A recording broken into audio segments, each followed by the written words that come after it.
はいどうも、実行の時志亮太です。今日はキングデラックスシリーズの全番手を紹介していきます。で、キングデラックスシリーズってどういう砥石かっていうと、こんな感じのパッケージの砥石になります。こちらの砥石が包丁を研ぐ時に一番定番の砥石なんじゃないかなと思います。なので、料理人さんの多くの方も使ってますし、ご家庭用でも使われている方多いんじゃないかなって感じですね。で、今回はこのキングデラックスシリーズの標準型、ここに標準型って書いてるんですけど、この標準型の全シリーズを紹介していきます。で、この標準型って何かっていうと、標準型とか2丁掛けとか3丁掛けとかがあるんですけど、砥石の大きさですね。2丁掛けとかになると、だいたいこれが2個分ぐらいの大きさになって、3丁掛けになると、さらに大きいようなサイズの砥石になります。で、今回はその中の標準型っていうサイズの全種類を紹介していく感じですね。はい。簡単にざっと言うと、チラシがあるので、はい、こんな感じの種類展開になっています。上の方が番手が粗くて、下の方が番手が細かくなってくるんですけど、この仕上げの2種類は前回の動画で紹介したキングデラックスシリーズの6000番と8000番になります。で、今この標準型であるのは粗砥石が1種類、中砥石が4種類、仕上げ砥石が2種類の、計7種類っていう感じですね。なので今回はこちらの7種類を、粗砥石から順番に紹介していこうかなと思います。ざっと番手の粗さの説明をしていくと、一番粗いのが300番で、次に粗いのが800番で、次が1000番、次が1200番、次が2000番、次が6000番、次が8000番になっています。で、800番から1200番に関しては、めちゃくちゃ僅差なんですけど、これがどんな感じで違ってくるのかっていうのをお伝えできたらなと思っています。で、今回使う包丁も前回の6000番と8000番の時に使ったこちらの白紙2号の刺身包丁を使っていきます。で、こちらの切り刃を研いで、切り刃の見た目がどんな感じになるのかを、実際に見ていただいて、顕微鏡でも白紙2号のとこの研ぎ目の入り方がどんな感じか見ていきます。で、あとは切れ味ですね。1回ずつコピー用紙切って、切れ味の粗さっていうのも見ていただきます。はい、それでは今から研いでいくんですけど、まず砥石の準備ですね。今回は、2000番までは水につけてから使うタイプになるので、しっかり吸水させていきます。で、2000番までっていうと300番、800番、1000番、1200番、2000番になります。なのでまずこちらの5種類ですね。こちら水につけていきます。はい、ということで全部開けれまして、300、800、1000、1200、2000番、こんな感じになります。800番から2000番までは似たような色ですね。こいつをまず水につけていきます。で、水につけるとこんな感じで泡が出てくるので、これがなくなるまでつけるって感じですね。で、目安はだいたい5分ぐらい。はい、それではまだちょっと泡出てるんですけど、5分以上吸水したので、研いでいきます。はい、それではまずはこちらですね。キングの300番、こちらから研いでいきたいと思います。はい、こちらは300番なので粗砥石ですね。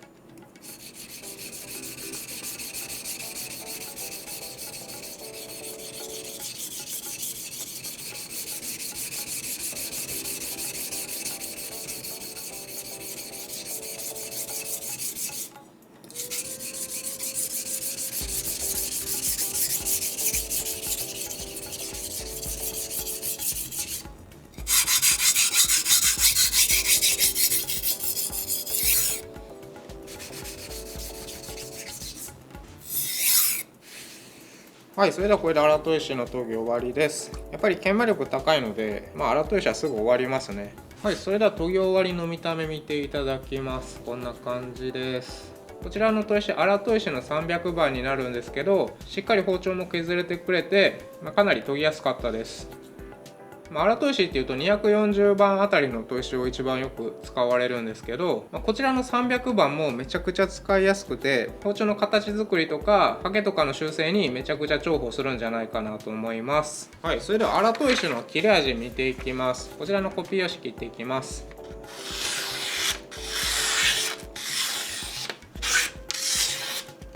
はい、こんな感じです。やっぱり粗砥石なのでしっかり粗くてザラザラしたような切れ味になっています。はい、それじゃあ顕微鏡でも見ていきます。こんな感じになります。やっぱり300番なので研ぎ目もかなり粗くて刃先の状態も、とてもギザギザしたような粗いような仕上がりになっています。それでは続いてはこちら800番ですね。こちらで研いでいきます。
はい、それでは800番で研げましてこんな感じです。いかがでしょうか。しっかりと霞むような感じの仕上がりですね。研ぎ心地もしっかりと研ぎやすくて、しっかりと砥石の方も一緒に削れてくれるので泥も出やすく、中砥石としては研磨力も高いので、先ほどの荒砥石の芽を取るのにかなりいいんじゃないかなと思います。はい、それでは続いて試し切りですね。またコピー用紙で試し切りしていきます。はい、いかがでしょうか。先ほどの荒砥石と比べると、かなり切れ味も良くなりましたね。ただやっぱり800番の中砥石なので、まだ結構ざらつきのあるような切れ味になっています。それでは続いて顕微鏡で見るとこんな感じです。800番の顕微鏡がこんな感じですね。いかがでしょうか。先ほどの荒砥石の300番と比べると、かなり細かくなったんじゃないかなと思います。で、今回は全部500倍で見ていくんですけど、やっぱり800番だと500倍で見た時でも、800番のギザギザが結構粗めに伝わってるんじゃないかなと思います。なのでここからの砥石番手上げていってこれがどう変わっていくのかっていうのを見ていただきたいです。で、切れ味っていうのはこのギザギザが細かくなればなるほど食材への負担も少なくなるので、食材の断面とか角が綺麗に切ることができます。さらに食材へのダメージで味も変わってくるので、細かくなればなるほど味は美味しくなりますね。はい、それじゃあ続いて次はこちらの旋盤で研いでいきます。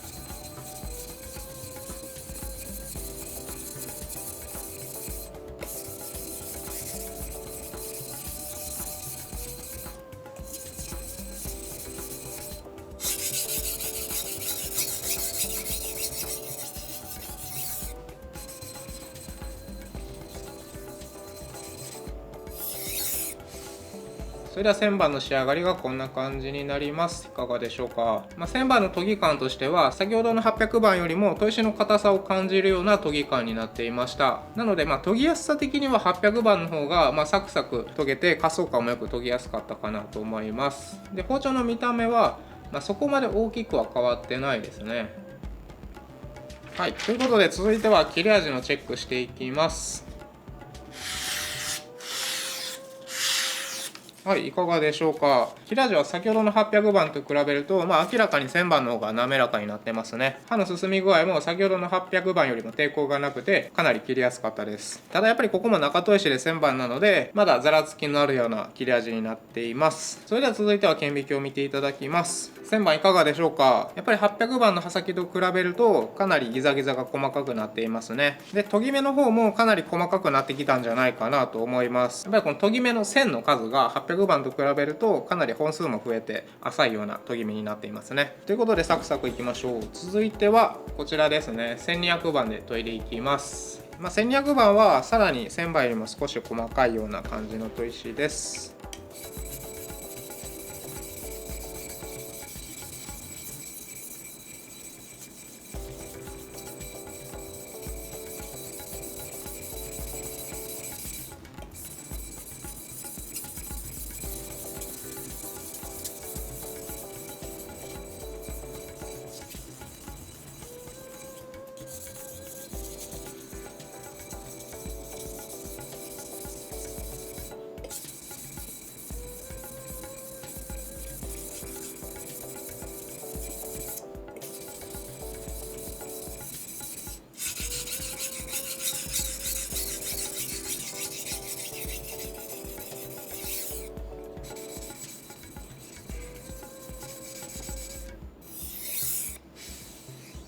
はい、それでは1200番での研ぎが終わりましてこんな感じです。いかがでしょうか。研ぎ感としては先ほどの1000番よりもさらに硬めの研ぎ感になっています。で、細かさも結構細かくなったんじゃないかなって感じですね。で、包丁の刃の方の仕上がりは、そんなに大きく変わらないんですけど、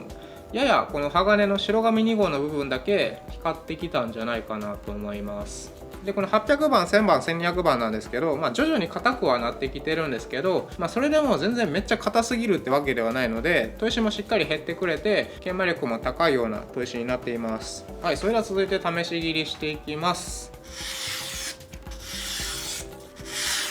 はい、いかがでしょうか。切れ味は、先ほどの1000番の切れ味と、ほとんど差はないんじゃないかなと思います。粗さもあんま変わらないぐらいだったような気がしますね。はい、それでは続いて顕微鏡で見ていきましょう。拡大いかがでしょうか。この顕微鏡の写真だけ見ると、先ほどの1000番よりも刃先が少し粗くなってしまっていますね。これは砥石の当たり方で少し粗くなってしまったんじゃないかなと思います。それでは続いては2000番ですね。はい、こちらの砥石で研いでいきます。はい、2000番になると、割と細かさも増すので、どんな感じになるか楽しみですね。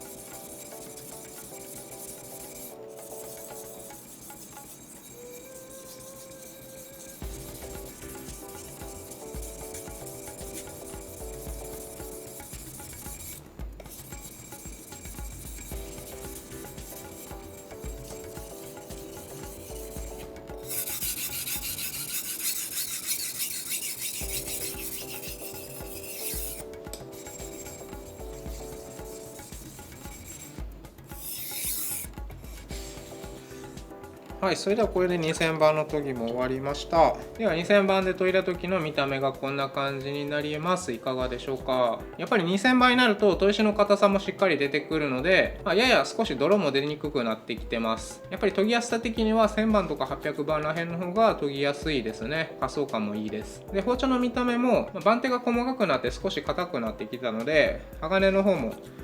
割と光ってきたんじゃないかなと思います。ただ硬くなるとこういう感じのひねりによるムラとかも見やすくなってくるので、このムラをしっかりなくしたい時は、しっかりと泥を出してムラをカバーするような研ぎ方をしてあげてください。はい、それでは続いては試し切りしていきます。はい、いかがでしょうか。切れ味に関しては先ほどの1200番と比較すると、少しだけ滑らかになったような感じですね。なんか仕上げ砥石みたいにめちゃくちゃ滑らかになってる感じはないです。はい、ということで顕微鏡を見ていただいていかがでしょうか。先ほどの1200番と比べると、刃先の状態も細かくなっていますね。はい、それでは続いてはここからは仕上げ砥石に変わっていきます。続いてがこちら6000番の砥石になります。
これで6000番の研ぎも終わりです。それでは6000番の見た目こんな感じになります。いかがでしょうか。やっぱり仕上げ砥石まで当てるとしっかりと白紙2号の鋼の部分が光ってきますね。で地金の方は柔らかく曇った感じなので、霞仕上げがいい感じにできてますね。でこちらの6000番は結構しっかりと硬めの研ぎ感になっています。ただ泥もちゃんと出てくれるので、泥を出しながら研ぐとかなり研ぎやすいです。でこちらの6000番泥なしで研ぐときは、やや詰まったような研ぎ感になるので、泥出しながら研ぐ方がおすすめですかね。はい、それではまた試し切りしていきます。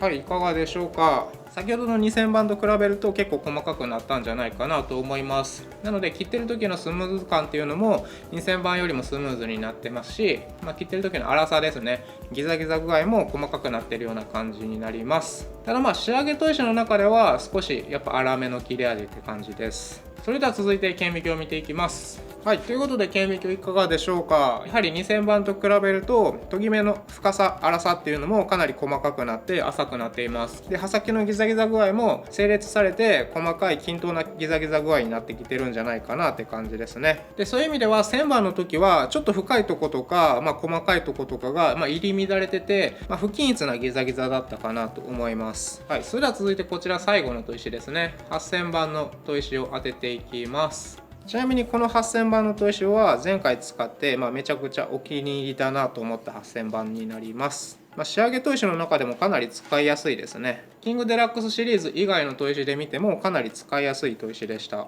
はい、じゃあ研いでいきます。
はい、それではこれで8000番の研ぎも終わりです。それでは8000番も終わってこんな感じになります。いかがでしょうか。見た目的にはやっぱ一番綺麗ですよね。鋼の方もうピカピカにしっかりと光って、地金の方はちゃんと霞仕上げになっています。でこちらの8000番はかなり研ぎ当たりも良くてサクサク削れるような研ぎ感なので、泥もしっかりと出てくれます。で泥がしっかり出てくれるのでこんな感じの霞仕上げがとてもしやすいです。はい、見た目もめちゃくちゃ綺麗ですね。じゃあ続いては試し切りしていきます。